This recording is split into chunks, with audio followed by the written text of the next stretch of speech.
तेहेnya galmarao akhड़ा रे sanam ko sagun daram तेहेñ दो 2 October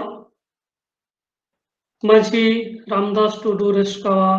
जन्म माहा उनिया जन्म माहा लेसाड़े ते तेहेñ दो मित खास galmarao akhड़ा सापड़ाव हुई कना तेहेñा galmarao akhड़ा रे सेटर मेना कोआ बाकुड़ा जेगेद बिरदागाड़ रेन सानताड़ी विभाग रेन सहत साचेद मानतान फटिक मुर्मू गंके जहार ओना छाड़ा सेटर मेना अकादेया बाकुड़ा जेगेद बिरदागाड़ रेन गे आर मित सहत साचेद मानतान अंजन कर्मकार गंके आर ओना साउते सेटर मेनाया तेतरे पाथाम रेन सासापड़ावी मानतान महादेव हांसदा गंके तेहेñा जहां गापालमाराव तेहेñा जहां गापालमाराव सानताड़ी सावहेद रेन अगिल अनलिया माझी रामदास टुडू रेस्का से रस्का उनिया जीवन आर उनिया जहां कमी होरा से उनी जहां सावहेद सिरजेव कदाय ओना बाबत ते गालमाराव हुआ आर नोई माझी रामदास टुडू रेस्का दो 1854 साल रेना 2 अक्टोबर रे जन्म लेनाय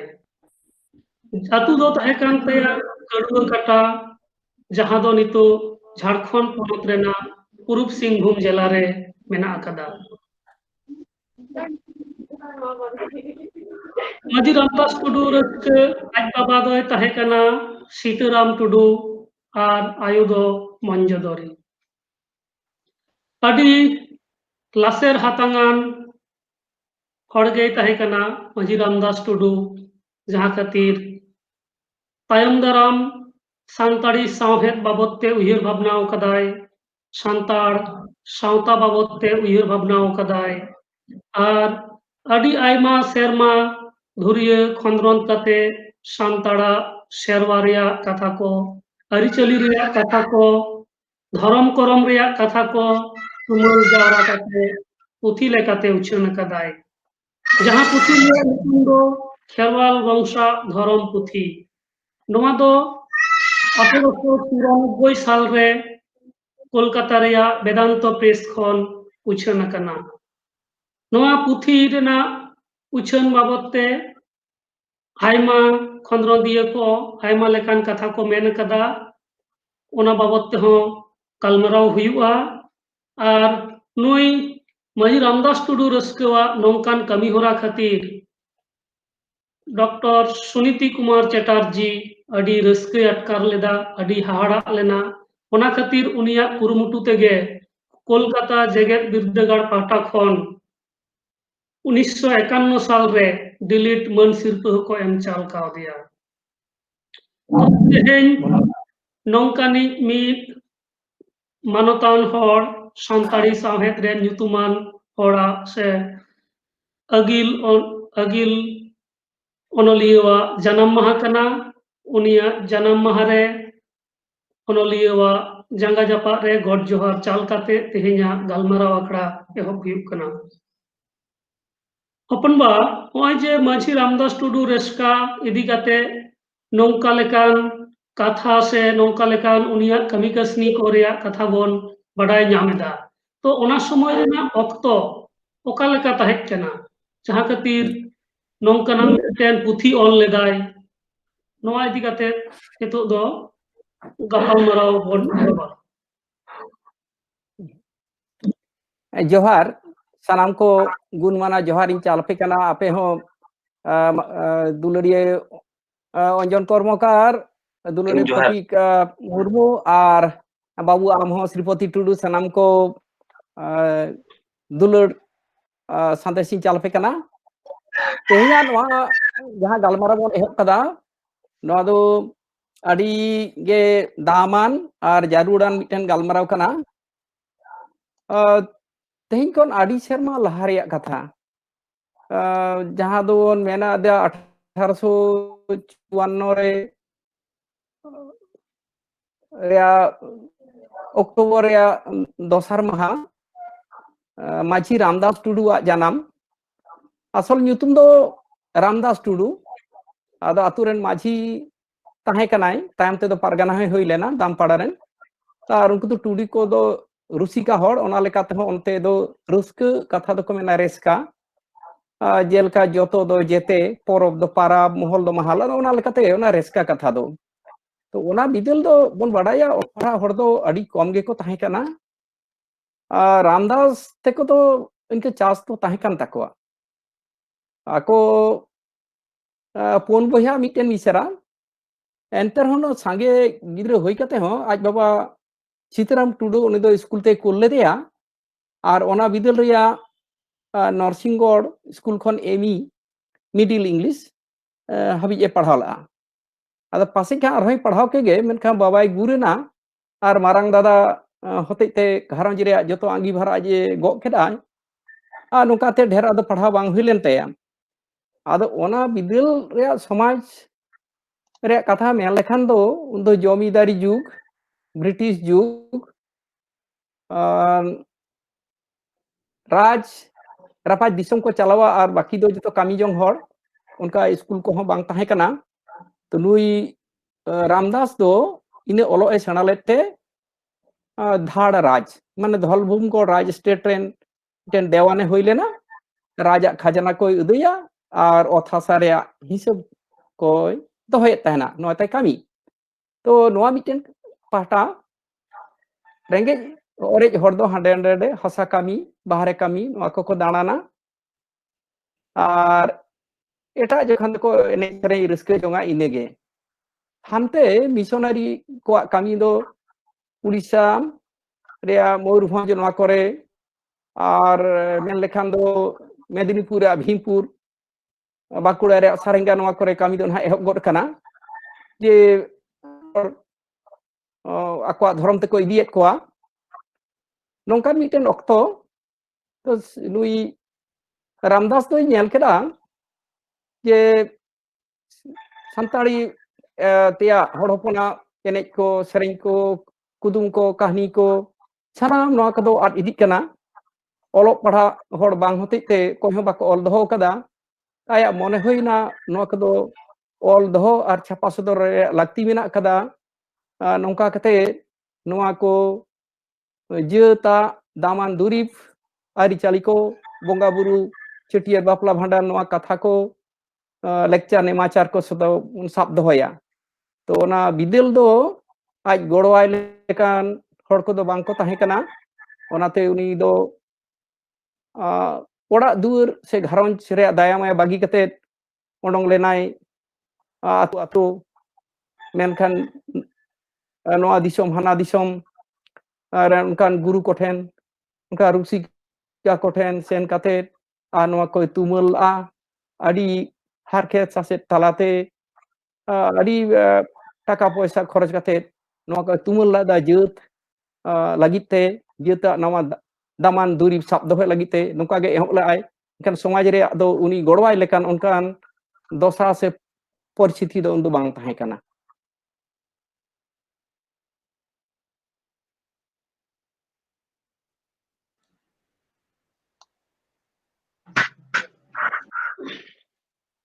और नोआ जहां पुथी उछानेना जहां खेरवाल बंशा धर्म पुथी उछान बाबत ते अडी हड़ अडी लेका को लैया अकोय दो को लैया 1894 साल रे अकोय दो 1895 साल रे आर हो किछु किछु दो आरो लहा नो महित को लैया तो नोआ दो ओका लेकाते बन बुझा जे 1894 गे हुई दाड़ेया असले बाबू अब जहां को बन पढ़ाओ मेरा पुथी को और जहां को बार खंदरन इदाबन नोडे खन जहां तीन नितो बाडाय कान कथा ओना खरी लेया जे नोआ पुथी दो खेराल वंशा धर्म पुथी दो 30 छापा लेना ओना रे जहां साल से तारीख दो बांग ताहे कना नोआ जहां पाहिल हाटी एतो दो छापा सदर लेन कोलकाता रे वेदांतो प्रेस खन ओना रे साकाम दो ताहे कना जे 3 मान 68 sakam 68 page to noare do ona bang tahe kana sal tarik 30 uche nena ente ona ado aya ho hus bang hoilena se un badai bang tahe kana jaha ge hoyen bang tahe kana ona hotete noa puthi leite adi lekan katha menak kada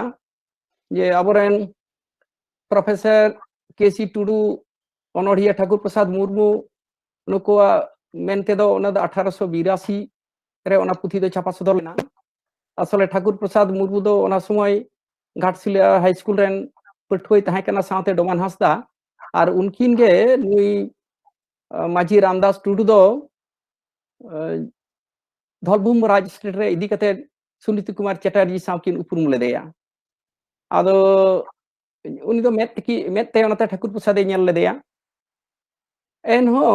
ओनिया ओना मिटेन कथा दोसार दो हिकना मानतान सुहृद कुमार भौमिक आड़ी खंदरन कदाय नोआ लईते are थने पढ़ाव कदा ओंडे हई सेन कना आयमा हड़ सला ए गलमारा कदा सुनीति कुमार चटर्जी आचार्य सुनीति कुमार चटर्जी या साव हई गलमाराव कदा उनी सा गलमाराव कते गे ओना जहां को मेता कना दोसार राधा रिया जहां खेराउन सा धरम पुथी ओना आरहोय तर्जमा कदाय बांग्लाते से आरो छापा सदर कदाय उन जुखा जहां गलमाराव कदा उनिया ओना लई आर से ओना बार कथा रे पुथी रिया अनोड़ जहां बन मेना ओडे सुनीति कुमार चटर्जी जहां लका लई कदा ओनाते मिटन अंदाज मिटन अनुमान होई कना जे नुया उमेर दो न पुथी जे छापा केदाय तो जे ओल कदाय उन दो अथन उमेर होई कना माने ᱧᱟᱯᱟᱢ ᱮᱠᱟᱱᱟ ᱠᱤᱱ ᱫᱚ 22 सेप्टेम्बर 1947 साल रे घाटशिला रे आचार्य सुनीति कुमार चटर्जी साव माझी रामदास टुडू सुर रे दो तहां कना मिद ᱧᱩᱛᱩᱢᱟन कम्युनिस्ट नेता हिंदी संस्कृत पाली तिब्बती पारसी रेन हो मिटे पंडित राहुल सांकृतायन तो उनिया जहां मेद मुखन से हड़मो उनी नेल कदाय उनिया जहां उमेर होई दाड़ेया नोआ नोआ खन मने हुईना उनिया उमेर दो उन दो 90 बछर लेखा माने आरे गेल उनका मिटेन और हो ओना खनो चेतान नो नो कर मिटेन आई मन काते जे भौमिक सरगे नोआ दोय ओडों कदाय अंदाज मान अनुमानिक 1894 और नोआ खन आदम को जेलका अबरेन धीरेन्द्र बास्के दोय मेन कदाय 1895 ने असल कथा दो जतो गे मिटेन अनुमानिक कना मी बार सेरा हानते नाते होई दाड़ेया तो ढेरते हड़गे अबर अनलिए को से खंदरन तावन को जहां को 1894 गे को बताओ कदा ओनाते अनुमानिक कथा ऑल काते 1894 गे नितो हबी ऑल होय कना तबे नोआ लसाते बाबू कटी लेया जे ओना पुथी दो उन दो हुडिंग मचा गे ताहे कना उनी लेके 3 मान 68 सकम रेया कना दोसार जहां होये दोसार दो ने गालमारा तलाते जे रामदास टुडू जखन नेहरे दहो केदा आचार्य सुनीति कुमार चटर्जी ठेन जे नोआ जहां पुथी संगे तोराल आय जे नोआ जुदी इ छापा सदर का रेया जहां जुदी बंधेज काती अडी रस्के को एनखान सुनीति कुमार चटर्जी तो आडिगे हाहाड़ा एना और रस्कैना साथे राहुल सांस्कृतायन हो तो नोआ पुथी छापा सदर लगिते ओनाते ओना धलभूम राज state rain manager Bankim Chandra चक्रवर्ती किन नेहरा देया जे नोआ छापा सदर रेया बंधेज ताबन में और होई लेना ओना लेखारे दोसार राधा जहां छापा सदर रेन उन्दो ओना सकाम तिंगुइना 264 तो ना दो छापायना 14 जून 1951 मेनखान ओना मिद चांदो गान लहा रगे 12 मे 1951 रगे माजी रामदास टुडू दो दा दड़मेना मेन दो मिद चांदो गान लहारे नोआ दो नाते बाय नेल हटो दाड़ेदा तबे बार कथा दो आज जीवित ताहरे ना बारसिंग लहा ना 10 मे ऑल कदाय नापाय गे उन्दो ताहे कना आर आजका गे नय जम न्यू मजान तायनम जतो हर सामांग रे 12 मे दो दा दड़मेना तो नोआ पुथी रे उन जखन जहां किन मेलले राहुल संस्कृताय दो मेलेदा रूस देश होइले सरकार হইতে এই বই ছাপাইয়া দিবার ব্যবস্থা হইতো অনকাগে সুনীতি কুমার চ্যাটার্জি মেন কেদা রুশ দেশের কথা কেন সংস্কৃতির প্রতি আস্থাশীল যে কোনো সত্য যে কোনো সভ্য দেশেই এইরূপ ব্যবস্থা হইতো তানে নঙ্কান নুনমারাং মিটান হেড়ান হাড়া কামি নোয়া পুথি ছাপা সদর লাগিতে ওনাতে মিটান বন্ধেজ হইনা আর নোয়া রেয়া উনি মন এমআই লাগিতে গে সুনীতি কুমার চ্যাটার্জি থেকে স্পেশাল ডিলিট কলকাতা বিদ্যা খন এম হইলেনা এই মেনতে বাড়ায়ক কানা আর ওনা দো আদি হড় কো মেনা গুর তায়ম উনকা দো বাং পুথি রিয়া जहां दो मेना दोसर रादा सेकेंड एडिशन ओडे जहां बार कथाय ओलका रामदास टुडू 10 मे 1951 ओना हिलो हो माने ये गुरेन ओना बारसिंग लहा बार कथाय ओल कदा ओंडे हो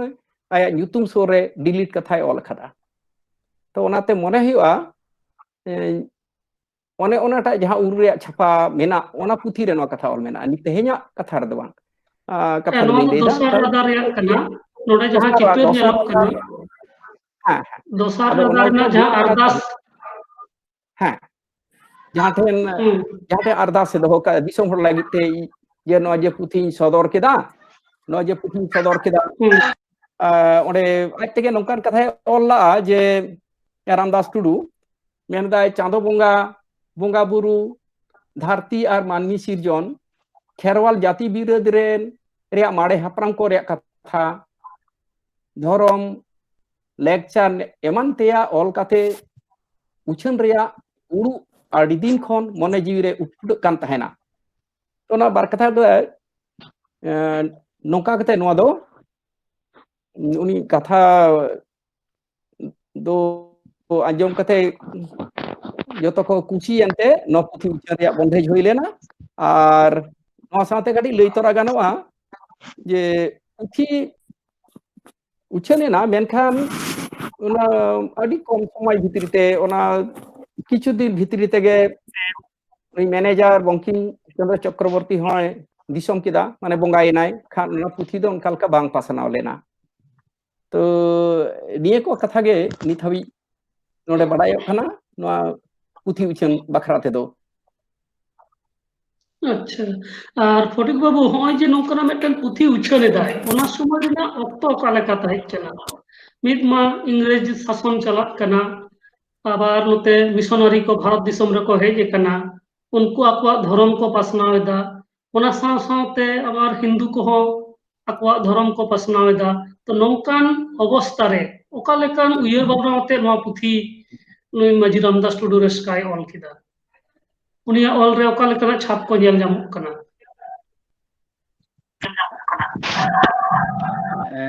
अड़ी सरी कथा कना नोडे जखन इंग्रेज को हेजना बढ़ती कायते धर्म रेना संकट गे मने लेना जखन गे इंग्रेज सरकार ओना लहा हाबि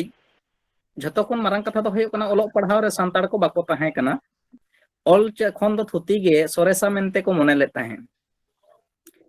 जखन गे ओलोग पढ़ाव नासे को सेना किया नोडे किछु दो जहां दो उन जखो रेन माझी को ताहे कना से जहां संताड़ को दो काटे जहां दो किसण ᱧᱚᱜ को ताहे कना उनको दो ना राजा ये सला को जोड़ाव लेन ताहे और उनको दो ओलो पढ़ा ना नासे मिद बार गाते खातिर ते जहां दाव को अमात को ताहे गान सेदाय दो जहां टोल कना तो अबो बन बड़ाया जे हिंदू को जहां ओलो पढ़ा शास्त्र जायगा ओना कर अबो बाको सेटर चबन ताहे तो जहां लकाते जखन मिद बार हर जायगा को नाम लेआ नोका नोका अडी भगान हर नुई Ramdas Tudu olok padhaw re sena led tahe ina okto ado uniyak do med busar lena bako leya je olok padhaw sena lekhan do ama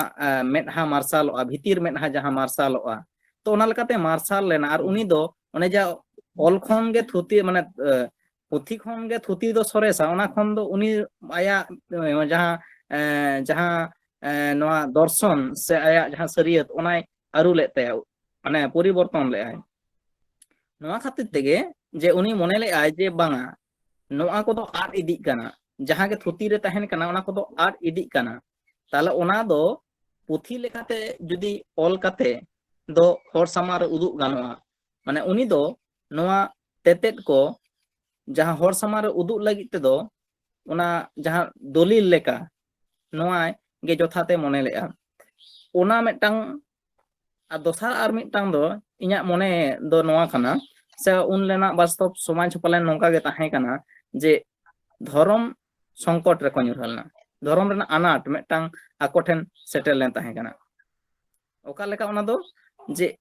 manmi jikai na ko un jokho eren kherwal hor ko jhoto apan apin dhorom chetan re ma patiya menak ge takwa menkhan un okto jokhon 1855 साल rena marang hul hoina ina tayom santar ko jekhon disom re akwa nyutum pasnaw na kherwal ko nyutum pasnaw na ina tayom jokhon nonde missionary ko hejna ar ona laha khon ge missionary do midbar santar ko tothare santar ko dhorom re ko arui ko nongkana min anat re mane dhorom rena metang dolil hor samar re uduk rena metang rikai mone led gea noa rena jos khon ge noa ol bel se noa dhorom idi kate ol rena metang rika do unire mane nyel lena ona khon ge jani khan ini moneya je dhorom idi kate ge barti sahet rena ar rata kho khon bat kate uni do dhorom chetan rena katha ge barti jore emak tahe inya do niya ko mone আচ্ছা আচ্ছা হ্যাঁ অবশ্যই ওনা সময় nyelok kana je santar ঠিক gya dhorom reya jaha aricali ko menaa serwa ko menaa ona kodo ko manaw idida menkhan dhorom reya nyutum ched huyuga noa do kintu onka leka bako uyar bhabna okada je dhorom reya mete nyutum lagaa ako dhorom reya ko kami idiyet tahena ona khatir tege noa puthi do nyutum e doho adai je kherwal bongso ren hor kowa dhorom puthi ona lekate kherwal bongso dhorom puthi do Bau ona jaham le talang thik gya ona sante aro noa katha ho hui dareya je mid okto do je santar ko do kherwal ko le kan tahena abo do jati kherwal hor hopon Jati kherwal. abo hor hopon bon leyok reho je ale do hor kana le abo hor kana bon hor ror hor somaj menkhan ar mid lekate adi marang tothar ge tahe kana kherwal tale kherwal jati noa kherwal do un habi do santal katha do na onka leka do bang chalua to hoi dareya noa katha te ho uni do kherwal katha ge ব্যবহার kada kherwal kwa dhorom mane santala dhorom noi nyutuma da kherwal dhorom ona do tinak gan thik ase bang tobe noa do kherwal kwa dhorom onte kherwal bongsoren horak dhorom onate kherwal bongsa dhorom onka ho dare ha lei talang হ্যাঁ তো নোয়া যাহা পুথি রে শিশির জাউই সে বাবা ঈশ্বর চাঁদো বঙ্গা উনকু কথা গে আডি জাস্তি মেনা আকাদা অঞ্জন বাবু নোয়া চেতান রে গটিক লই মে আর পুথি রিয়া সাতাম বাবদ তে গটিক লই মে যে চেত সাতাম আতে অল আকাদায় আর ওই যে ঈশ্বর চেতান রে চিদা পতিও দহয় হুয়া যদি পতিও বাং বন দহয়া তাহলে চেত লেকান আনাট এটকেটড়ে কো হিজুক তাবনা abun anjom ke dia je Mahadev Babu আর ফটিক বাবু তাকিন আদি দামান কথা কিন লেই সদর কেদা খেরওয়াল বংশ ধরম পুথি ইদি কাতেন আদো মাঝি রামদাস টুডু রাস্কা যখন নোয়া পুথি অল সদর লেদা উন্দো সান্তাড়িতে নঙ্কানা পাথাম পুথি দো onka do bang sodor len tahena noa ge lei ganoa pahil reya meten sores namuna kana sahet seit abo jodi bon nyela ado santari samit reya nagam se abo jodi bon koyoga enkhan abo bon nyel nyama je মানে নিছরা সাহেব সিরজেও রিয়া অনুভূতি অনকা ভাবতে বাং nyel lena un jaha nai keu nyel lena ona dhui kana je समाज लागत मेंदो समाज ren manmi ko dhorom समाज ren manmi ko aritali lai lakchar noa ko shaping doho kate banchao doho lagat sahet chorcha reya miten ladawna un awbon nyel lida missionary sahib ko miten kurumutu tahe kana ar note noi aboren nui Maji Ramdas Tudu node jaha sahityo sirjau lidai node do mukhya lekate noa re satam se abo jodi bon koyoga enkhan bon nyela je node do nui hor hopona aritali dhorom korom nemachar noa koge shaping rakab reya kurumutu lidai ado noy je dhorom kathay ব্যবহার kada ar kherwal bongsa dhorom puthi to noy dhorom idi kate jaha meten uiher bina hor hopona se dhorom idi kate jaha meten chetawna mendo ona hor nyenelom se jaha do abo nongka bon lay dareya je hor hopona meten jaha jion nyenelom re jhalak node abo nyel akada to ona sete dhorom do iya uiher te nonongka je jaha talate manmi naite napayte akwa jion ko bitew dareya nongkana bhabna ge abo dhorom mente bon lay dareya dhorom idi kate jaha concept mena se dhorom idi kate jaha meten uiher mena ado ona sete do dhorom do bahre tena rup kana adom adom hor ko moneya adom adom hor nongka ko mone je dhorom do bhitri rena mendo manmiya ontor reya meten anaikeu kana mendo dhorom begor manmiya katha unku to bang ko uihera ado node noa puthi re jaha dharmiyo chetona re katha mena dharmiyo bhavna re jaha katha mena ona do huik kana je manmi akwa jaha kami kasni talate naite napayte akwa jion ko bitew dareya nongkana katha ko ge uni doi shaping sodor akada ato node noa puthi re satam bakrate jodi bon leya enkan onde manmi sirjon kon ethop kate dharti sirjon ina taw manmi ko bird borket ar manmi wa jion saate jaha ko aricali se kami kasni jaha ko shaping menaa jaha talate manmiya jaha jiwon atau naite napayte laha idia onkana uiher bhabna ge node nidoi sab sodor akada ado katha do kana je node ona ko sab sodor saw sawte ameten jaha node nyel reya meten je sona do kana je sahet tie jaha gonong noa puthi reya ona ho nyum nyam lekana ge lay ganoa ya se noa puthi re jaha ko sering durang menaa noa puthi re jaha ko kahni menaa to ona ko sanam tala tege jaha sahet bhavna ona do adi jasti nyel jamoa chedak se sahet bhavna reya jaha namuna ona ko sering durang re mendo noa kherwal bongsa dhorom puthi reya sering durang re sodor akana ina begor orena jaha kahni kore sodor akana ona do adi ge nyam lekana meten dolil lay ganoa un bidal de ado ona sete noa puthi reya santal hopona jion re ar santali sahet re nagam re adi nyum nyam lekana meten kami hui kana mente uiher na kathañ jutija'a node do ekdom sahet jaha leka metang gorhon etohop akana noa lahare hor hopon mare hapram ko reya katha to noa metang puthi na kalyan hadama ror lekate uchan akana to ona laha khon ge noa barya puthi bar tothare uchanok kana na metang santal pargana hana ja benagadiya mission hana tothare ar metang do dholbum hor simbhum note simbhum tat noa tothare metang uchanok kana barya puthi rena mi rada are doho lekhan do bang ganoa tobe barya puthi jekhonem nyelabon enkhan do barya totha rena santal jion rena chitar abo bon nyel nyam dareya dhorom lekate korom lekate sanam lekate bon abo noa bon nyel thauka dareya to noa kin barya puthi rena teyar se gorhon na se pray mid lekha ge tobe bar dhare na barya totha rena metang jaha sariyat se philosophy ona adi chehra jemon sur supur menak lekha ge aikaw kana ona lekan oka lekana philosophy node do jaha jahan do abo dhoromana katha bon laiya barti kate dhoromana lekate jahan katha ko node sodor akana ona jani khan adi sor re mena jahan do aboren etohob re bare jinis node kana hor koren mare hapram ko reyak katha re do jion rena mane sanama ge jion na uti jinis onoliya kalian ham kami hora kami hora আর ওনা সাথে নোডে দো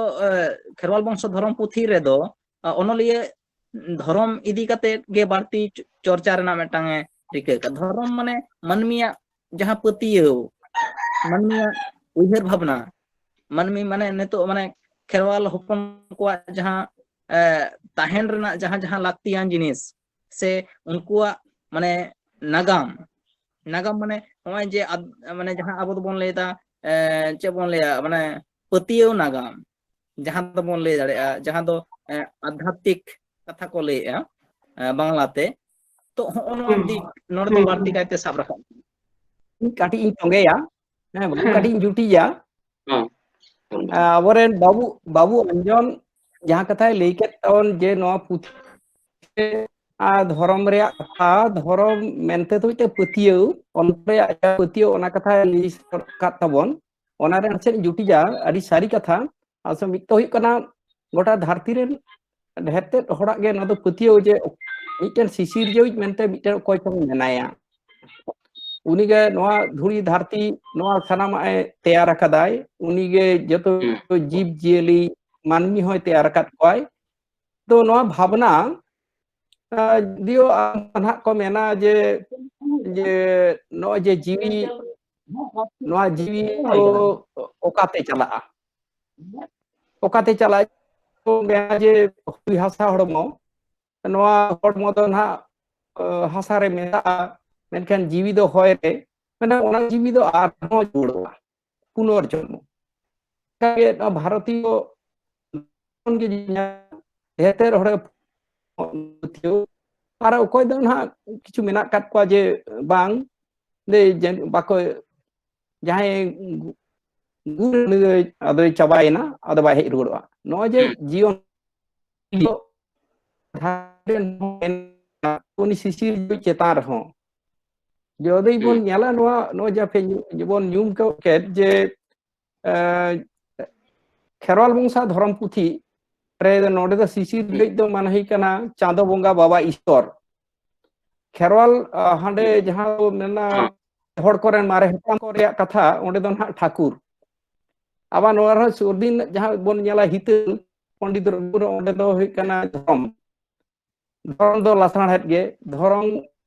दो bye नेलोआ दाया माया महाड़ा अड़ी युद्ध गया ओना दो बुजुआ दो नेलाय नेल कनाय नोय भावना जतो के जे इनते गॉड बन में ईश्वर बन में अल्लाह बन में कुछ में दो बाय नेलो मेनखान हेनाया जे सर्वभक्ति नोडे हो ओना ओन्यो के जे नोडे हम मेनखाना चांगा लईते जे माची स्टूडियो और कनाय जे शर्मा रे मेनाय ताबोना हो बाबा ईश्वर चांदोंगा उनी बाड़े बोरोवाई पे हो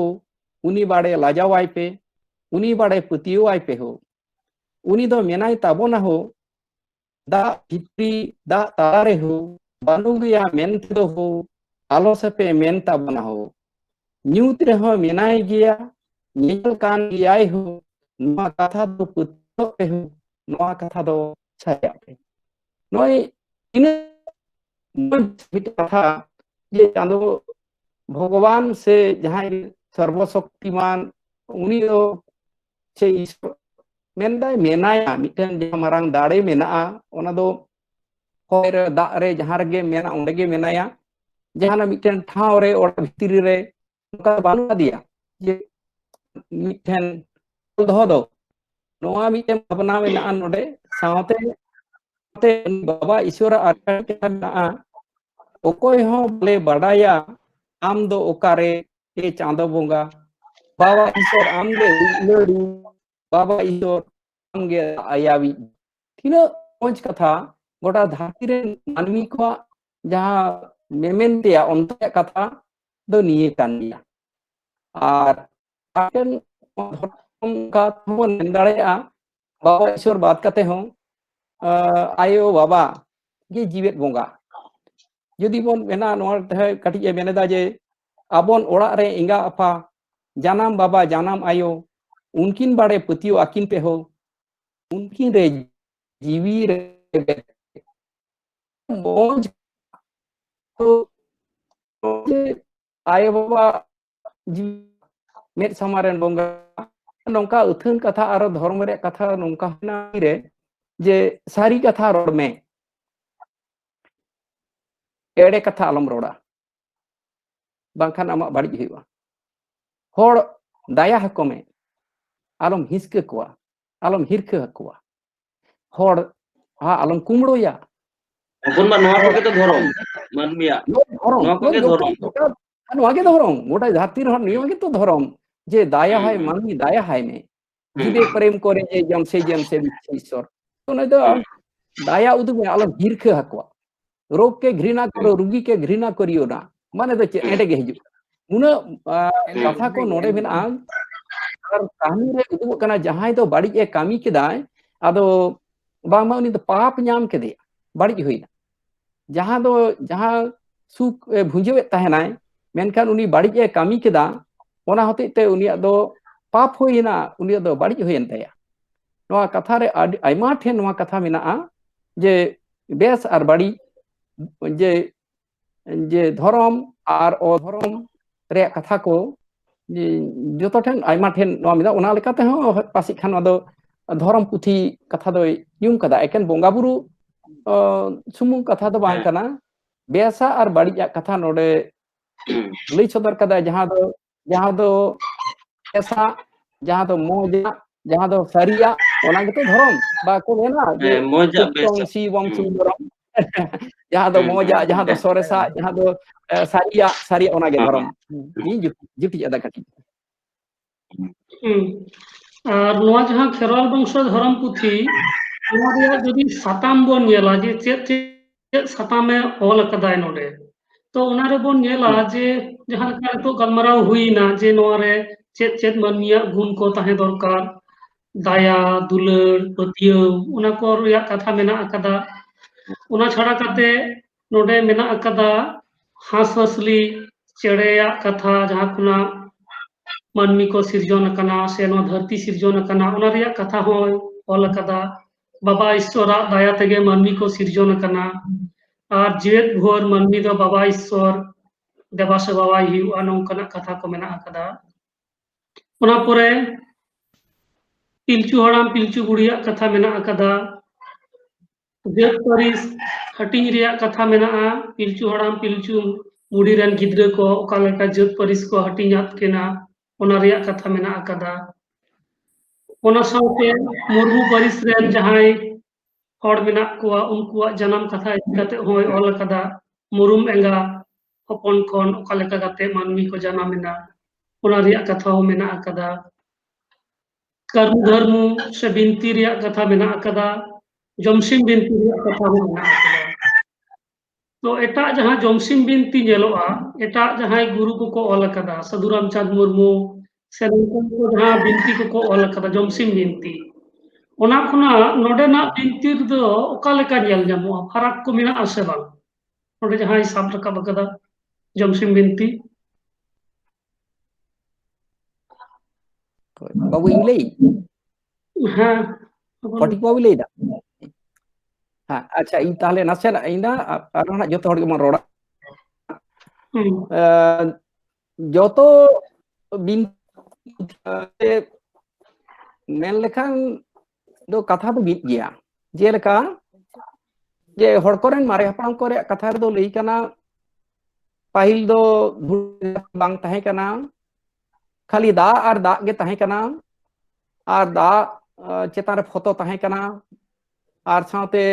गोटा गे जूत गे कुहड़ल का धूत गे नेलोक कान ताहेना नोय इना एतोहब तायम ते ना जे ठाकुर ठकरन बोंगा बुरु दो सरग रे ताहेना तोड़े सुतुम ते ᱱᱚᱣᱟ ᱡᱟᱞᱟᱯᱩᱨᱤ se jolokar teko hijau tupun ko to Thakure hej lena ayak tupun hormo maila kon badia chane benau ket kina jiwi imat kina udu inakin nuki hasa hasil nah kin jira akin ona jaha jolokare siram karam dandhi lena ona dandhi rikin tahen akin udu jira akin to ode kin tuku kidakin bili kidakin hopone nakin barya manwa pilchu haram pilchu ne eniya jaha node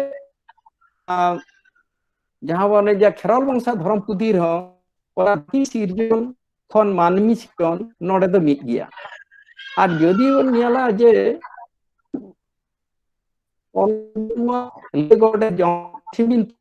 reho niye ge mena menkan ona lahare ar miten juti ja mena ona do hikana noa laha miten lili bichi dharti tahe kana ado ode ona da ko nyu da lagi te kui ko laida bang ko dhiri chetani nyam kana bang ko dareyak kana khan Thakur ठेन खन गजमती को agu ke ar barchi hapa ki hati ko lebet cho kedeya khan nongka hoina patal khon da ghulka rakab a gota noa dharti do unumena ona ge tu kada dharti dhasaw dharti tahe kana bitu unumena ina kate ar hona ona kate nawa kate onde ona jolokare nawa dharti na benaa onote do mesaina ona do lite gote jomsim te sadhuram chand bangkhan mongol chandra soren ko silde elaka re onde na noa mena hante bhonj rea Odisha rea onde na binti lekate do onde Pandit Raghunath Murmu kate jodi bon saba hitel tale onde nyelok kana je dhorom do bai nyelok ani tom kate tahena ado chike chong ayak mone hoina je noa dhuri dharti sirchewa jib jielin teyar ko adar tom kate tahena midhai etom sene ladana miten ong keda midha koye sene ong keda unia ona ong do rakap chalawna gurlu rakam ta bhando teyarena adi mara sermare bhando teyarena ona bhando tala khon bare chanekin adgoina unkin do has ar hasil jalar kin adgoina no je jala tahe kana node dhunt ge tahe kana serma do nyut ge sun ge tahe kana tamte nui ni dhorong ge mit te teyar ket koai je ode sing bonga mane bera teyar ke deyai uni elang dare emadia jul godenai onka ge ipil ko engel ko teyar ket koa marshal land emat koai ka gota marshal godna ar noa dharti jaha teyar kedai noa dharti re do da ko dhiri ko hasa ko noa ko teyarena mula da nina puthi jodi bon ghanta ya mul ona ko Bangla Bihar Odisha tahale je ukwa to noa ko men khada karam binti karam uktor ko binti ya karam binti ukar do ko men khada noa do jomsim binti sanam ko jomsim bonga buru tainam gota di somaj ren hor peda purbo jata ko jawra kate enlo ko binti ako mane jaha ge bon nyutuma mul katha do kana dharti sirjon manmi sirjon ar jati pari sating chetier bapla bhandan bonga buru noa ko katha ge joto then menak kada ona sente do joto puthi re mul jaha tetet do mit gya khali miten elaka lekate mitbar nasena hoyto kare kom mena kade juti kada ko barti kardo ba ningke ge induj moneya joto binti re mul katha do mit gya ar babu ar kating to ge eken abo ho ba adi hahara noa jahabon bena je isei ko Christian ko jaha Bible dhorom puthi ona Bible re Old Testament re ho dharti sirjo re katha do nongka ge mena je pahil da ar da ge tahe kana ona da ᱪᱮᱫ ᱠᱟ ᱫᱷᱟᱨᱛᱤ ᱵᱮᱱᱟᱣᱮᱱᱟ ᱱᱚᱰᱮ ᱡᱚᱱ ᱯᱤᱞᱪᱩ ᱦᱟᱲᱟᱢ ᱯᱤᱞᱪᱩ ᱵᱩᱲᱦᱤ ᱟᱫᱚᱢ ᱟᱨ ᱤᱵ ᱚᱸᱰᱮ ᱠᱤᱱ ᱦᱩᱭᱱᱟ ᱵᱟᱨᱭᱟ ᱢᱟᱱᱚᱵᱤ ᱱᱚᱜᱼᱚᱭ ᱡᱮ ᱠᱚ ᱟᱨᱦᱚᱸ ᱫᱷᱟᱨᱛᱤ ᱮᱴᱟᱜ ᱟᱹᱫᱤᱢ ᱡᱟᱹᱛᱤ ᱠᱚ ᱨᱮᱭᱟᱜ ᱦᱚᱸ ᱱᱚᱝᱠᱟ ᱟᱹᱛᱷᱟᱹᱲ ᱠᱟᱹᱦᱱᱤ ᱢᱮᱱᱟᱜ ᱠᱟᱫᱟ ᱡᱮ ᱟᱨ ᱫᱟᱜ ᱜᱮ ᱛᱟᱦᱮᱸ ᱠᱟᱱᱟ ᱫᱟᱜ ᱠᱷᱚᱱ ᱠᱚ ᱪᱮᱬᱮ ᱠᱚ ᱥᱮ ᱜᱷᱩᱴᱩ ᱨᱮᱱ ᱠᱚ ᱛᱮᱭᱟᱨᱮᱱᱟ ᱠᱚ ᱚᱱᱠᱟᱛᱮ ᱢᱟᱹᱱᱢᱤ ᱱᱟᱦᱟᱜ ᱠᱚ ᱦᱮᱡ ᱠᱟᱱᱟ तो ठीक है, निये गी लई हताड़ा नोना बिनती पाहटा ते से नोना को पुथी रे बेगार ते दो बइन मोनाया मूल कथा दो मिट गया।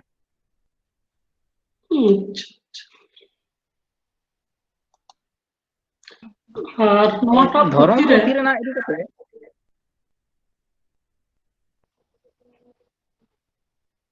ধরম কথা ইদি কাতে নড়ে jaha মানে পুঁথি ইদি কাতে নোয়া jaha কথা বো ধরম রেনাᱜ বন লই কিয়া মানে এটা পুঁথি ko sala se jaha তো নড়ে do জমসিম বিনতি se বিনতি রেনাᱜ কথা mi lekan gaya ado katha te do huyuk kana eta jaha onoliya ko se guru baba ko jaha leka ko uyhar doho dare kauda jhoto hoyto node do hande jaha kichu barti ko ol kada ar node do nase kom ko ol ka nongka hui kana jeleka node do ar metang khas te sador tora kada node usap sodagora katha node do jaha do manmi ko un jokhoj pilchu haram pilchu budhi ren jaha gana ko teyar na unku do nah ite lagawat kata chas bas lagit te ar uni ona chas rena ite agu do usap sodagor then ko chalaw lena ho noa je metang kahini noa te do node khas te lekate sodor ka noa metang dik kana नोडे जहाँ उसब सदागुर कथा जहाँ लई कदा ओना दोय लई दा जे जखन चंपा जखन चाय चंपा चिरुनगर गाड़ रे को तहे कना उन जखन जमा नुआ बांग को अंटाव दाड़िया खान तहेना जहाँ बुढ़े बाबा तहे कना उनी लैया कना जे नोडे महाजन मेनाया उनी ठेन चला बेन तारपरे उनी ठेन खुना इते को से उनकना जहाँ को लगती आना कना उना को अगुई बेन इते चासा उनी उसब सदागर दो आर मेटेन मिरु चेड़े होय तहे कानते मिरु मुक्तार उनी मिरु मुक्तार जुतुम को तहे कानते भज गोविंद गोपाल तो उनी जहाँ मिरु मुक्ता तहे कना उनी जखन उसब सदागर शर्मा बुरीते भेजाइया और देवगुण को जहाँ लेका को बिचेरा जे ती से दाग जड़िया अका समय दागाय से बाय दागा उना को कथा नुई मिरु मुक्तार जहाँ मेनाया उनी आंजम अगुया और उसब सदागर नोडे लैया और नुई उसब सदागर दो उनका लेका तेगे उनते सुक्री इदी कुआ और उनते रे चासा और चास तायम अडी बढ़ती अनाज कोय अर्जावा नौका लेका काते गे नुई उसब सदागर दो अडी गे किसड़ लेना तो नौका लेका गे मिद धाव नुई मिरु मुक्तर सरकपुरी ते चलाव कनाय शर्मापुरी रे और उना जखन उसब सदागर दो सुक्री इदी काते चासे चलाव का तहे कना तो उनी मिरु मुक्तार दो देवगुण को विचार को आंजम काते आंजम केत को जे देवगुण को नौका को रपड़ कना जे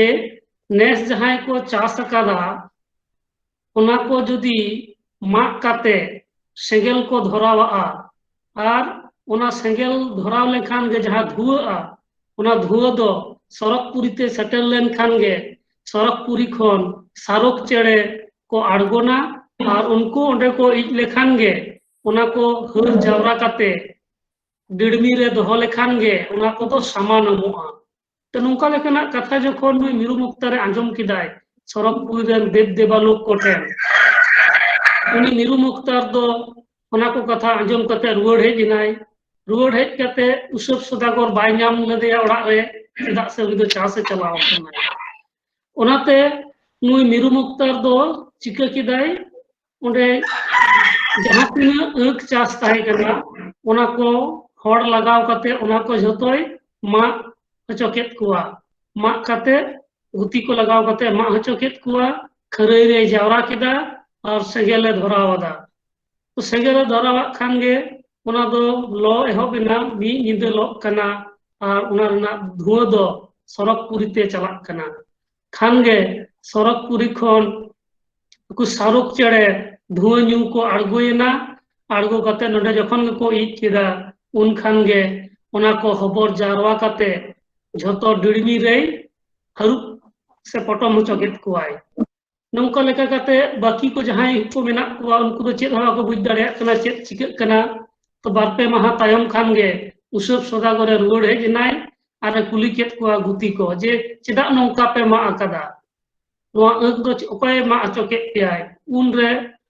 आदो को लेदा जे आमरा मिरु मुक्तार गे ओना दोय ᱢᱟᱜ ᱦᱚᱪᱚ ᱟᱠᱟᱫ ᱞᱮᱭᱟ ᱟᱨ ᱥᱮᱸᱜᱮᱞᱮ ᱞᱟᱜᱟᱣ ᱠᱟᱣᱫᱟ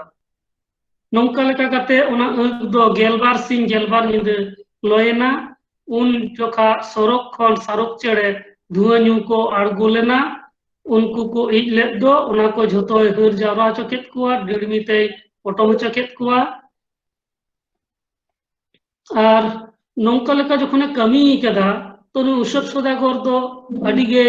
रगियना नोआ को कथा अंजम काते जे नौका कमी चो का पेया खान गे उनी दो हुके ᱧᱩᱭᱮᱫ तहना उना हुके तेगे नुई मिरु मुक्तार दोय कटाप गज गो कादेयाय उना पोरे उसब सदागर लेदाय देखी गेलेन ओकारे चेदे पटम चो का पियाय जखन गे पटमे ओटा किदाय गेलाय डिड़मी रे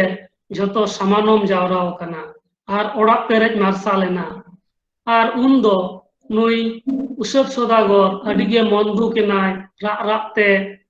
अडिगे उनी मिरु मुक्तारे उयहर केदेयाय तो नॉय नौका लेकना घटना उसब सदागर जहां कहानी ओना नोडे साब रकाब कदा और नोआ दो चिरुनगर चई चंपा गाड़ रेको तहन कान ऑक्तो रे नौकान घटना तो घटाव लेना से नौकाना कथा दो बड़ाई ᱧᱟᱢᱚᱜ ᱠᱟᱱᱟ ᱱᱚᱣᱟ ᱯᱩᱛᱷᱤ ᱠᱷᱚᱱ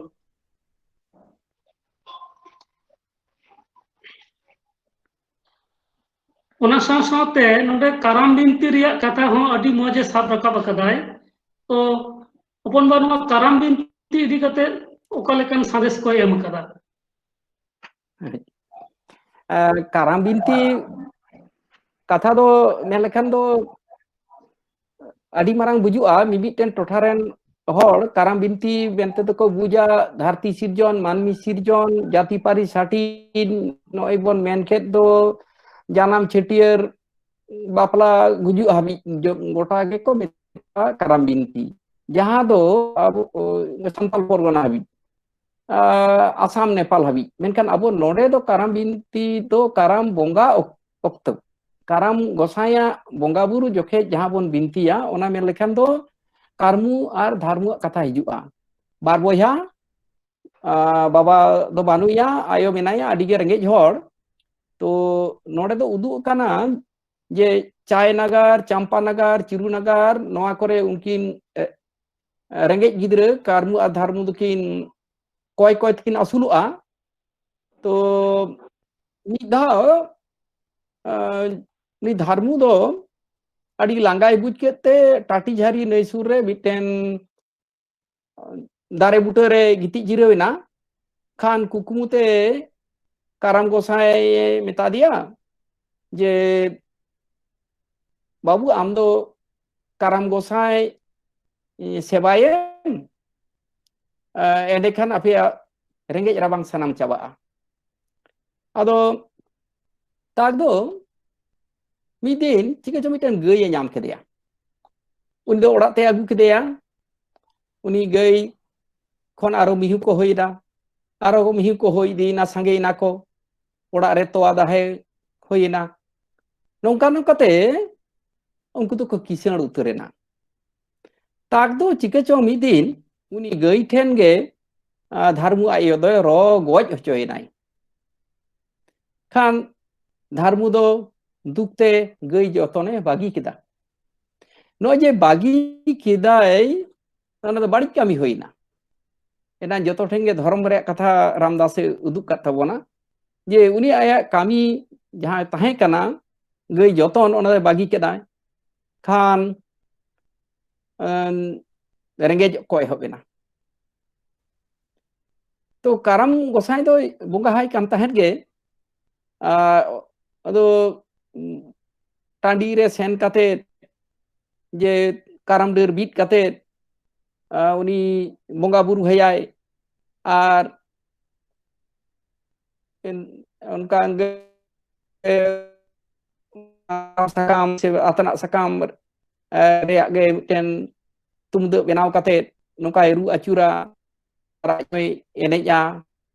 काराम सेरेnya सेरेnya नोआ गे मिदी बाय कुसिया खान आज दादा कारमु दो सेन काते ना काराम दे को तु गिडी कदा दारहा गिडी कदा नोका के आदो no ona ho bari kami kita kan uni ho ona do bari huina mane pap huina ado kin rejena kan ora joma banu nyuak banu jahare kami yakin kudai ho banu akin joto hor ko emaka je akin bidel do kudai ente cabaa kan midin bonga aku kutel kina akin do bari kin kami kita karang gosai kin lagah kadia ena do bari kami se pap kami hui kana enkan uni gosai karang gosai arur agu ye hiwa endekan akin do ar ho joma nyuat kin nyama tan ukare henaya karang gosai to gelbar sin se gelbar nyide se gelbar serma nuka upusa tiresa mungkin do ara te karang gosai kin panjaikan calaw kin horte birte buru sodok te nuka uthen jola parom nui parom uthen tohot hada kin nyama karete tang nyel dakin regej kana benen gaya toa jorok kana to gay akin kin seren kan gay de pandai dai bangam lena ten dare lo akin nyam keda jo kana dome ona tiek kate jom kin menda nyel dakin dome tiju bangam lena nongka jahakin chalaa chet ho akin lagi te do bang jutaa mucut do huyuk kana nongka miten kin nyam kada nein hak paramo hiwa ado dem miten manggar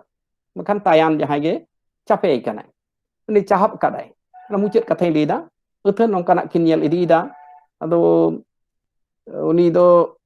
botorok kana kin ciketalang paramo kan ni men keda ini param kabena indo mocha cahap ge tahan tinya cili hum ban jom dare kwa ban sap dare kwa mocha do bang siku on ka cahap ge tahan ado joto kin lei ko kana alin do karam gosai panjali senok kana joto hor ge ko lei kada alinya inye ho duk onde karam gosai lei ben nongka dosare minenya ade ne param kat kinai ar kin seterena ha adi marang ado darha kin nyam kada jolokar garam gosai bakin nyame kana khan men dakin ra edakin nuwa jiwi ga do balang dohaya karam gosai am upaste je am nyutum te karma gel sermoni upasakat gelbar somin tirisakada bang judi nyepela gosai ali di upasakada jodi bam daya a gosai jodi bam nyepela ali sao tale nuwa darha da re jiwling guchua kan karam gosai daya enai upelenai are mitat kine du senok ben inda ado bei road senok ben laga hakadinya gidi cepat gidi kadinya ben awen sen kate road sen kate nyutung te arho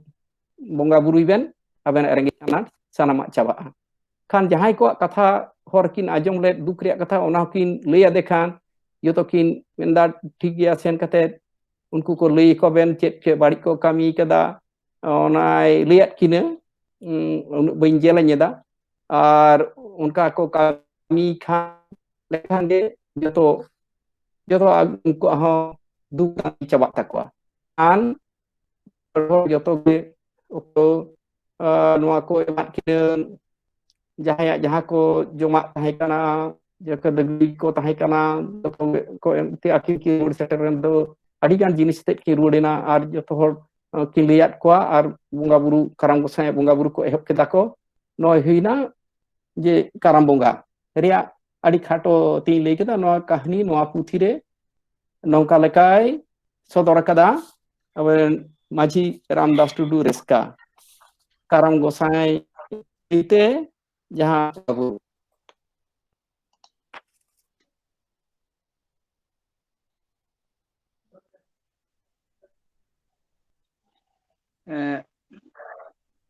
एकदम आदि सारी कथा कना और काराम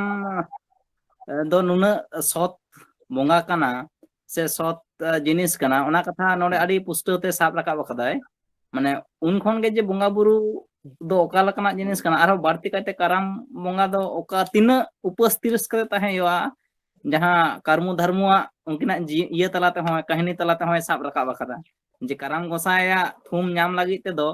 उना उपस्थिरस रे ताहे असे सतिया रे ताहे लेना गे काराम गोसाया थुम आसिस तो ᱧᱟᱢᱚᱜᱼᱟ ᱢᱮᱱᱛᱮ नोआ कथा दा आदि चेराय साब रकाब कदा नोआ पुथि रे আর ᱚᱱᱟ ᱥᱟᱶ ᱥᱟᱶᱛᱮ ᱱᱚᱝᱠᱟ ᱞᱮᱠᱟᱜᱮ ᱱᱚᱣᱟ ᱡᱟᱦᱟᱸ ᱠᱷᱮᱨᱣᱟᱞ ᱵᱚᱝᱥᱟ ᱫᱷᱚᱨᱚᱢ ᱯᱩᱛᱷᱤ ᱱᱚᱣᱟ ᱨᱮ ᱟᱹᱰᱤᱜᱟᱱ ᱦᱩᱰᱤᱧ ᱦᱩᱰᱤᱧ ᱠᱟᱹᱦᱱᱤ ᱠᱟᱛᱷᱟ ᱠᱚ ᱱᱩᱭ ᱢᱟᱹᱡᱷᱤ ᱨᱟᱢᱫᱟᱥ ᱴᱩᱰᱩ ᱨᱟᱹᱥᱠᱟᱹᱭ ᱥᱟᱵ ᱟᱠᱟᱫᱟ ᱚᱱᱠᱟ ᱞᱮᱠᱟᱜᱮ ᱱᱚᱣᱟ ᱯᱩᱛᱷᱤ ᱨᱮ ᱢᱤᱫ ᱡᱟᱭᱜᱟ ᱨᱮ ᱱᱩᱠᱩ ᱴᱩᱰᱩ ᱟᱨ ᱵᱮᱥᱨᱟ ko ᱵᱟᱵᱚᱫ ᱛᱮ ᱠᱟᱛᱷᱟᱭ ᱞᱟᱹᱭ ᱠᱟᱫᱟ ᱠᱟᱹᱦᱱᱤ ᱜᱟᱵᱟᱱ ᱟᱠᱟᱫᱟ ᱢᱮᱱᱠᱷᱟन ᱱᱚᱰᱮ ᱡᱟᱦᱟᱸ ᱠᱟᱹᱦᱱᱤ ᱞᱟᱹᱭ ᱠᱟᱫᱟᱭ ᱜᱟᱵᱟᱱ ᱟᱠᱟᱫᱟᱭ ᱚᱱᱟ ᱫᱚ ᱮᱴᱟᱜ ᱡᱟᱦᱟᱸ ᱠᱟᱹᱦᱱᱤ ᱠᱚ ᱮᱴᱟᱜ ᱚᱱᱚᱞᱤᱭᱟᱹ ᱠᱚ ᱥᱮ ᱮᱴᱟᱜ गुरु को जहां लेका को लई कदा उनको खन दो भेगार गे चेदा से नोडे बोन नेल दा नोआ पुथी रेना पोइलो खना मुचाद धाबी धर्म चेतान रे पतियो ईश्वर चेतान रे पतियो रिया कथा गे मेना आकदा तो नोडे जहां कहानी लई कदा नोडे हो नुकु टुडू और बेसरा को चेतान रे मिदटेन बड़ी पतियो से मिदटेन दिग्ध मने रे सेटेरा को तहेना हिदी सेटेरा को तहेना उनका लेकाते गे नुकु को तला रे मिदटेन फराक तैयार लेना ओना कहानी हुडिंग मछाइन लई दा जे ओका लेकाय कबान लेदा नोडे जहां लेकाय लई केदा जे टुडू कोड़ा बारिया जहां किन तहे कना उनकिना ओड़ा दो मांडेया रे उन जखा चाय अतु पे दिन हिलो गे लागड़े एने किन चला चाय रे ओंडे बेसरा कुड़ी किन तहे कना ओना अतु ते चला जोखाज दो मिदटेन गाडा पारोमो हुयुआ दिनम गे किन चला आबार किन रुवाड़ हिजुआ मिद दिन दो किन नेल किदा ओना गाडा पेरेज एकना तो ओनाते बांकिन पारोम दाड़ेयादा रुवाड़ हेजना किन दोसार हिलो सिंह मार्शल ओना गाडा किन चलावेना ओंडे किन नेल किदा जे ओका ठेन पारोम लेकाना जायगा मेना नेल किदा किन मिद जायगा रे मिदटेन बांदोनाड़ी नोआ सा खना हनासा पारोम कना ओनाते ओना हिलो दो जखन सिंगड़ बेड़ा जखन किन चला कना हांडे एने सिरिन आखड़ा रे तो ओना समय दो नोआ बांदोनाड़ी तेगे टुंडंग कते किन पारोमेना आर ओना गाडा जहां ओना रिया nyutum दो सिरोम घाट ताहे कना ओना गाडा पारोम कते मिद हर तेगे टमाक तुमदा कोरताल सनामा किन गो किदा आर किन पारोम चलावेना तो हांडे सेटर कते चेरेन जहां कोड़ा को हेना कुआ उनको को लई किदा जे नुकिन दो टुडू सांडी कना किन ओनाते सिरोम घाट गाडा बानकान रहो चिकाते किन पारोम हेजना जनि किन उडो पारोम हेजना तो नौका लेका कते जखन उनको मने रे कुकली हुईना सेरेन तलाते को कुकली केत किना उन दो नुकिन हो सेरेन तलाते गे किन ओना रेना तेला किन एम किदा जे बाबा ईश्वरा दाड़े तेगे नोआ गाडालिन पारोम किदा तो नौका लेका कते गे नुकुआ एने सेरेन चला कान तहेना तायम दाराम मिद दिन दो एने सेरेन ऑक्तो रे नोआ सेरेन नासे कथा किन पलटाव केदा जे अलिया दाड़ेते अलिया शाखाते नोआ गाडालिन पारोम अकादा तो जखन गे नोडे चांदो बंगावा मन किन खाटो केदा चांदो बंगा चेतान रे पतियो किन कम केदा खान गे अकिन चेतान रे मिदटेन बड़ी ऑर्सोंग पड़ावेना ओनाते तायम ते जखन मिद दिन किन पारोमोग कान तहेना ओनाते बांदोनाड़ी अकोय चको माग किदा खान गे दाग रे किन ᱧᱩᱨᱦᱟᱹᱭᱮᱱᱟ आर किन अतु चलावेना तायम से रे बेसरा कुड़ी किन गे किन तहे कना दाग लुकिन हेज लेना उनकिन जखन किन नेल केत किना जे नुकिन टुडू कोड़ा किन अतु हेज कना दाग को किन ᱧᱩ कदा आर अचेत कते मेना किना ताले खान गे ओंडे खुना उनकिन ओवार कते किन बांचाव केत किना उनकिना ओड़ा रे दोहो कते जतन कते किन चेठा रुवाड़ केत किना ओना पोरे आर हो पहिल लेका गे एने सेरेन को एहब केदा तायम ते नुकिन बेसरा कुड़ी किन हो सेरेन रे चांदो बंगावा गुण से चांदो बंगावा दाड़े नोआ बांग मनाव कते किन किन सेरेन केदा जे अलिया दाड़ेते अलिया सकाते टुडू कोड़ा रुसिका नुकिन लिन बांचाव कात किना तो नोंकना कथा जखन किन सेरेन केदा नुकिन टुडू कोड़ा मने रहो मिदटेन हिदी जेजना पालेन नुकिन गे ओना दारे रेना डर बादोराड़ी रेना डर दो किन मा तोपा लेदा तो नौका लेका कते नुकु जतो हर गे जखन चांदो बंगा तला रे पतियो को कम किदा ताले खान गे आको तला रे एकर हेडे सेटेरेना ako talare kaᱹᱭᱡᱟᱹ ᱠᱷᱟᱹᱯᱟᱹᱨᱤ ᱮᱦᱚᱵ ᱮᱱᱟ नुकिन टुडू कोड़ा किन मेन केदा जे अबिन गे दारे बेन मा आकादा नुकिन होकिन मेन केदा जे अलिंग दो बलिंग मा आकादा अबेन की अलिंग मा बेन नेल ले लिया तो नौका लेका कते जखन ako talare kaᱹᱭᱡᱟᱹ ᱠᱷᱟᱹᱯᱟᱹᱨᱤ हुईना उन दो आदो ako जहां सगै सुलुक सगै तहेज केना ओना सुलुक सगै हो ओना हो आसायन ताकुआ और उडे खना गे आदो उनकिन टुडू कोड़ा किन मेन केदा जे आपे बेसरा सां दो आले दो आदो तीस रहो बांगले पेड़ा और बेसरा को को मेन केदा जे आपे टुडू सां दो आले तीस हो बांगले पेड़ा तो नोटा कहानी रे दो नौका लेका गाते टुडू और बेसरा को जहां बांको बापला ओना रेना कहानी दो नौका लेका गाते ओनोलियै साब राकाब अकादा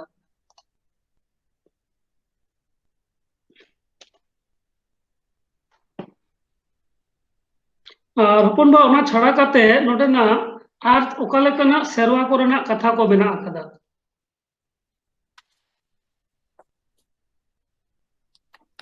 नोडे तो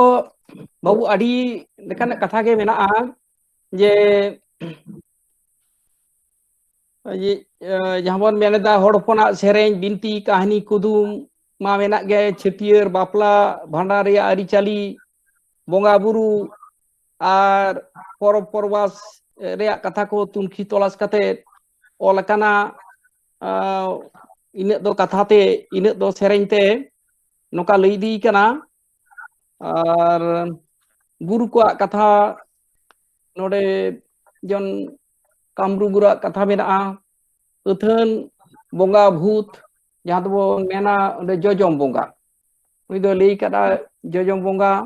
जहां बन मेना डन पतियो नौकाना अड़ी मारांग सालोराय पालोराय तकुआ कथा नोआ को नोडे मेना नो पुथी रे साथे आयमा चितर को मेना जे आज दो नक्साय न्यूम खदा नोआ को हो पुथी रे मेना और मुचाद रे जहां दो बांगली लेरखा हो गानोआ ओना को दो हुयु कना जहां दो मलंग रे जहां ओल मेना माने दो भाग्य विचार ओका ठेन दो ती रे जहां ओल मेना हस्त रेखा विचार ओका ठेन दो नोकान जहान कथा को चिका लेकारे नोडे हेज बोलोइना ना दो ना बांग लेयोआ तो एनहो मेना रस लेखा से राशि विचार नोआ को मेना कदा जहां दो बन मेन दाड़ेआ जे हिंदू धर्म रे orsong ho node hej bolo kana menkan cheda ar che lekare ona do na galamara rea bishoy kana to abo do noa saute ar mite hoyto bon tonge dareya tudu ar besara ko bapla leka ge mite bibod mena mandi ar kisku ko to noa ho bapla kate khon ge kana sereng re do adom phen do sima रेया से daddy होते ते लड़ाई हुई कान तकोआ किसकु और मांडी को उनकान कथा मेना रहो तो नोडे हो मिटन कथा दो मेना उन्हें सादम लईते एरेपे तो नोआ बखराते ना अरबन गालमरा दाड़े गया तो जतो हर किछु कथा बन लैया नोआ को पुथी रे माता आयमा कथा के मेना का नोआ को बखराते तेही अतीर गान आयमा कथा मेना नोआ दो नौका दो आदि माने संगे कथा मेना आदो नहा जुदी नोआ रना गालमरा ते जुदी बोन कटी खाटो माछा किया बोन थाले नापाय को अच्छा ताले बाबू इन नासेना इटे जुटी जोड़ा कना हुडी हुडी जे नोआ पुथी रे ओने जहां तु लई के जे अडिगान चितर मेना कदा स्केच आज दो nyutum उता नक्शा पुनगेल बारिया ओने को अडिगे सांगे एनहो आज दो उनका नंबर एम का इदी कदा सीरियल एम कदा ओना लेका दो पुनगेल बारिया बंखान दो लेखा लेखान दो आरो अडि सांगे नोआ चितर को मेना कदा आर नोआ पुथी जहां दो दोसार रादा से सेकेंड एडिशन छापाय ऑक्टो उनी प्रोफेसर सुनीति कुमार चैटर्जी ठेन नेहरे दोहो लेदा नोआ चितर को दो जेमन छापा मागे tahen mage ado nakate chapa hakana to enang one kati pase noa bakhra ti lei keda je bar katha re onate Suniti Kumar Chatterjee ho noa ko chitar to sarhaw kate ge men kada যে নিজের আঁকা ছবি দিয়া সাঁওতাল পুরাণ কথা চিত্রমালা প্রকাশের চেষ্টা করিয়াছেন এগুলির একটি ডকুমেন্টারি ভ্যালু সে নথির মতন আছে তো নওনা চিত্র কো মেন লেখান দো আবুয়া বিচার তে দো সান্তাল সে আদিবাসী লেকচার লেকাতে দো চিত্র তো বানুয়া আবো তো বঙ্গা বুরু মুঠন দো babon uduga babon benawa puthi rehom babon akawa to jaha hoi kana jaha kate ge hoi kana noa ko re uthan to eta bonga buru hindu bonga buru ko chitar hanode mena kada ar ado chitar do ona bad kate ho santala leka ho mena bang do bang noa ko ge indi moneya je badai ka se galmarao ka reya do kana jodi jo eta kodo na documentary value ko meta re ho noka hoi god kana no puthi re ar nasena tahen tabona je bonga buru katha do adige jelenya no jaha je jojom bonga saute kamru guru katha katik mena ona do nasena bon men dareya giya nyum dareya giya kamru guru do koy tahen kana ar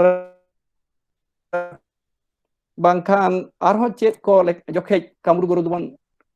diseye kana uchire kana no bakra ho khato machate kadik mon galmarao dareya अपन नोडे कामरू गुरुआ जहां कथा मेना नोडे दो लई चोय दाय जे कामरू गुरु दो हुई कनाय सालो और पालो नुकिन जहां कथा नोडे साब रखा बकदा कि सालो और पालो रेन आपात दो तहे किना नरसिंह बांगमा उनी दो काबुर दिसम खन गिदी काते विद्या दाड़ेते नोआ दिसम ते उडो काते हेज लेनाय और नोआ दिसम रे उनिया इल को झतो न्यूरो चाबायन तायते उनी दो मनमी नाय बाय रुवर दाड़ेया अदोय कोय बड़ाया कोय बड़ा काते पिलचू हड़ाम पिलचू बुढ़ी तकिन किन नाम के दिया और किन इदी के दिया नोका लेका काते उनी गे कामरू गुरुई होइना और उनिया कथा को नोडे मेना अकात गिया होय आदो उनिया कटी आर कटी जुटिजा कना जे कामरू गुरु दो आदो नोड दो जे मिटेन होड़े होइना कटी मिटेन कोड़ा गिद्रे सजावेना उनी दो आदो मिटेन होड़ गुती दो केदेया भिडी गुपी मेरम पिलचू हड़ाम पिलचू बुढ़ी हां पिलचू हड़ाम पिलचू बुढ़ी गे गुती किन दो केदेया हां आदो ñeloa je uni jaha kami ko senoa nongka ge dare henak taya je mantar dare jaha ko isi ko aran ko kanba jahana ko je ona do jaha sangin te sohor got ka bangkhan de loka darama jaha ge jaha sengel ko em ona atang bod hui a chot rege jaha bai atang dare khan bin godoa no je dare nit ko buj kriya nuna dare mena kat taya tahle ona mantar dare ona uni then ko ado ko chet ko ehobena ado uni do huina guru nuku do chela ado nona te ñeloa uni guru then jahay ko chela ko sera keda mantar ko jharni ko ban mara nason mara chalon mara no je nongkana ko nuku ge arho ako do din din te ako ko guruina to nokate one jaha dasai sereng kore gota ge bon ajoma je noy ko bakheda ko je kamru guru johar uni kamru guru je dasai ko ehoba mena ko noy kamru guru ami tika am tudu am kana noy chela koda ko dulu akana ado nyide kan nyuta kan ko hijua chalaa तबे बादी बायरी नुकु चला आलो बाड़े लगावा को मा ᱟᱞᱚ ᱵᱟᱲᱮ ᱦᱚᱭ ᱦᱤᱸᱥᱤᱫ ᱴᱟᱴᱠᱟ ᱵᱤᱲᱠᱤ ᱦᱩᱭᱟᱠᱚ ᱧᱟᱢ ᱠᱚᱢᱟ ᱱᱟᱭ ᱵᱟᱲᱮ ᱱᱟᱯᱟᱭ ᱵᱟᱲᱮ ᱠᱚ ᱦᱤᱡᱩᱜ ᱥᱮᱱᱚᱜ ᱱᱚᱣᱟ ᱪᱮᱞᱟ ᱫᱩᱲᱩᱵ ᱧᱮᱞ ᱟᱠᱟᱱᱟ ᱡᱮ ᱡᱷᱮᱸᱴ ᱵᱚᱸᱜᱟ ᱨᱮᱭᱟᱜ ᱜᱮᱞᱯᱮ ᱢᱟᱦᱟ ᱢᱟᱱᱮ ᱡᱟᱦᱟᱸ ᱫᱚ ᱨᱩᱦᱱᱤ ᱵᱚᱱ ᱢᱮᱛᱟᱜ ᱮᱱᱦᱤᱞᱳᱜ ᱠᱷᱚᱱ ᱥᱮᱫᱟᱭ ᱫᱚ ᱪᱮᱞᱟ ᱠᱚ ᱫᱩᱲᱩᱵ ᱠᱟᱱ ᱛᱟᱦᱮᱱᱟ ᱚᱱᱟ ᱫᱟᱸᱥᱟᱭ ᱪᱟᱸᱫᱳ ᱨᱮᱭᱟᱜ ᱢᱩᱪᱟᱹᱫ ᱦᱟᱹᱵᱤᱡ ᱟᱫᱚ ᱠᱚ ᱢᱮᱛᱟᱜᱼᱟ ᱰᱟᱠ ᱯᱚᱨᱚᱵᱽ ᱰᱟᱠ ᱦᱟᱹᱵᱤᱡ ᱱᱚᱣᱟ ᱫᱚ ᱧᱮᱞ ᱠᱟᱱᱟ ᱩᱲᱤᱥᱥᱟ ᱠᱷᱚᱱ ᱮᱠᱫᱚᱢ ᱵᱤᱨᱵᱷᱩᱢ ᱦᱟᱹᱵᱤᱡ ᱧᱮᱞᱚᱜᱼᱟ ᱱᱚᱣᱟ ᱫᱚ ᱛᱟᱦᱮᱸ ᱠᱟᱱᱟ ᱡᱮ ᱚᱸᱰᱮ ᱩᱲᱤᱥᱥᱟ ᱨᱮᱱ ᱟᱵᱚᱨᱮᱱ ᱵᱟᱰᱷᱟ ᱵᱮᱥᱨᱟ ᱦᱟᱜ ᱦᱚᱲ ᱦᱚᱯᱚᱱ ᱚᱱᱟ ᱯᱩᱛᱷᱤ ᱨᱮᱦᱚᱸ ᱱᱚᱣᱟ ᱢᱮᱱᱟᱜᱼᱟ ᱵᱤᱨᱵᱷᱩᱢ ᱫᱩᱨᱵᱤᱱ ᱥᱚᱨᱮᱱᱟᱜ ᱦᱚᱸ ᱢᱮᱱᱟᱜᱼᱟ ᱦᱚᱲ ᱠᱷᱚᱱ ᱢᱟᱨᱮ ᱦᱟᱲᱟᱢ ᱠᱚ ᱠᱟᱛᱷᱟ ᱦᱮᱱᱟᱜᱼᱟ ᱟᱵᱚ ᱱᱚᱰᱮ ᱢᱟ ᱦᱮᱸᱜᱮ ᱛᱚ ᱱᱩᱠᱩ ᱜᱮ ᱛᱟᱭᱚᱢ ᱛᱮᱫᱚ ᱱᱟᱦᱟᱜ ᱟᱫᱚ ᱫᱟᱸᱥᱟᱭ ᱡᱟ ᱥᱟᱸᱜᱷᱟᱨ ᱠᱚ ᱚᱰᱚᱠᱚᱜᱼᱟ ᱫᱤᱥᱚᱢ ᱥᱟᱸᱜᱷᱟर ᱠᱚ ᱚᱰᱚᱠᱚᱜᱼᱟ ᱜᱩᱨᱩ ᱟᱨ ᱟᱠᱚᱨᱮᱱ ᱪᱮᱞᱟ ᱜᱩᱨᱩ ᱟᱠᱷᱲᱟ ᱨᱮ ᱥᱩᱱᱩᱢ ᱥᱤᱸᱫᱩᱨ ᱟᱬᱜᱚ ᱠᱟᱛᱮ ᱚᱱᱮ ᱟᱛᱳ ᱟᱛᱳ ᱠᱚ ᱮᱱᱮᱡ ᱟᱹᱪᱩᱨᱟ ᱜᱩᱨᱩ ᱨᱟᱪᱟ ᱨᱮᱭᱟᱜ ᱡᱟᱦᱟᱸ ᱥᱩᱱᱩᱢ ᱡᱟᱦᱟᱸ ᱫᱚ ᱥᱤᱸᱫᱩᱨ ᱡᱚᱛᱚ ᱦᱚᱲ ᱚᱲᱟᱜ ᱚᱲᱟᱜ ᱠᱚ ᱥᱮᱴᱮᱨ ᱦᱚᱴᱚ ᱠᱟᱜᱼᱟ ᱡᱚᱛᱚ ᱦᱚᱲᱟᱜ ᱨᱟᱪᱟ ᱨᱮ ᱚᱱᱟ ᱠᱚ ᱴᱤᱠᱟᱹ ᱦᱚᱴᱚ ᱟᱨ ᱮᱱᱮᱡ ᱠᱚ ᱮᱦᱚᱵᱟ ᱡᱟᱦᱟᱸᱭ ᱚᱲᱟᱜ ᱜᱮ ᱥᱮᱱᱚᱜ ᱠᱟᱱᱟ ᱚᱸᱰᱮ ᱜᱮ ᱚᱱᱟ ᱥᱤᱸᱫᱩᱨ को टिके हटोआ को उनका थान रे राचा रे आर को एनेज हटो का जे नो जे सांदेश बोंगा थान रे सुनुम सिंदूर ओड़ा ओड़ा को सेटेरेदा जे सुनुम लगी नो दे आइनम लगी काजोर लगी नो जे संघार ओड़ा ओड़ा को सेटेर हटो का नो बाको मेना जे इन बुगी दिसम बुगी धरती बुगी ताहे को मा सानाम होड़ा भागे लगी सकलेर मंगल कामना जहां बन मेना जे नोय को ओडोंगेन दो दिन नीते नुद कामरू गुरु ठेन नो को चेक लेदा उथन गुरु को कथा बन आजमा सेरें रे धर्म गुरु मारांग गुरु सिद गुरु बुआंग गुरु गांडो गुरु लबय गुरु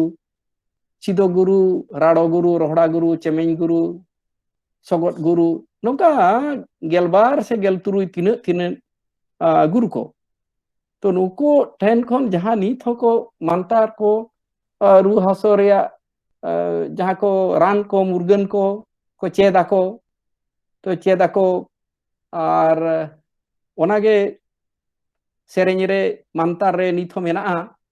तो बन नेला नो दो कामरू गुरु ठेन खन चेदा के आदिगान हिंदू कुआ ओना जहां बन मेना तंत्र शास्त्र आदिगान मेन गानोआ हिंदू का तंत्र शास्त्र मंत्र जे मानतार तंत्र तंत्र जाहे तंत्र शास्त्र रे मेना कदा जे शांति बसीकरण स्तंभन जहां विद्वेषण उचाटन और मारण नय नय जे गुरुई लेकाना बांग्ला ते दो जदि बन माने शांति दो नायका नापायका और बसीकरण दो मुहनी का मुहनी का उनका गे जे तेन का गांडे का हिस्क का हुलुंग का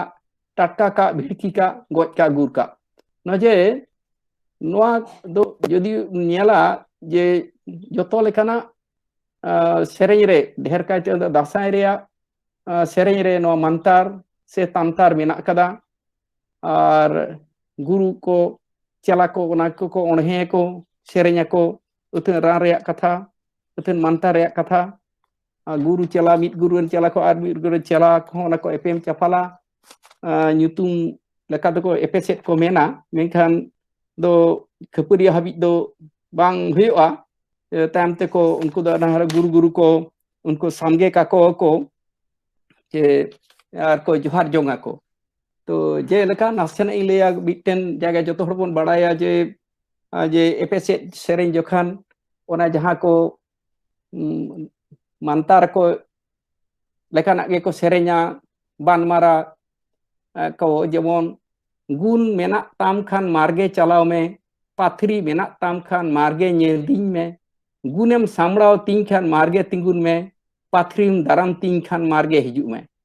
ओदाबादी का जखन आम जुदी पाथरी बानेम चलावा इन दो सेंगेल बानी चलावा तो जतो गे नो दो नुकु कामरू गुरु रेन चला को होते नो को हेज कना ते अब बिनती रे बाडाय मेना नोडे हो कामरू गुरु मेनाया नो पुथी रे हो अच्छा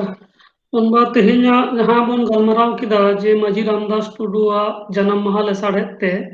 नो गलमराव रे अडी आयमा कथा गे रकाब हेजना आर हो अडी गान कथा गे मेना अकदा नो पुथी रेना ठीक और ᱱᱩᱭ ᱢᱟᱹᱡᱷᱤ ᱨᱟᱢᱫᱟᱥ ᱴᱩᱰᱩ ᱨᱟᱹᱥᱠᱟ ᱚᱱᱟ ᱵᱤᱫᱟᱹᱞ ᱨᱮ ᱥᱟᱱᱛᱟᱲ ᱠᱚᱣᱟᱜ ᱞᱟᱭ ᱞᱟᱠᱪᱟर ᱫᱷᱚᱨᱚᱢ ᱟᱹᱨᱤᱪᱟᱹᱞᱤ ᱵᱟᱧᱪᱟᱣ ᱫᱚᱦᱚ ᱞᱟᱹᱜᱤᱫ te nongka lekan meten uyur bhabna ledai ona lagit te 10 serma 12 serma noa ko tumal kate jawra kate puthi lekate abo ko thane doho to kadai ar nongkani mi gunoman rusika guru माझी बाबा उनी दो 1951 साल रेना 12 मे हिलो आबोआ नोआ धुड़ी धरती खन सरकपुरी ते चलाव कना तेहेन उनिया जन्म माहा और तेहेना जहां गापाल मराव आखड़ा सापड़ाव हुई लेना ओना दो नोडेगे मुचाद हुयुग कना।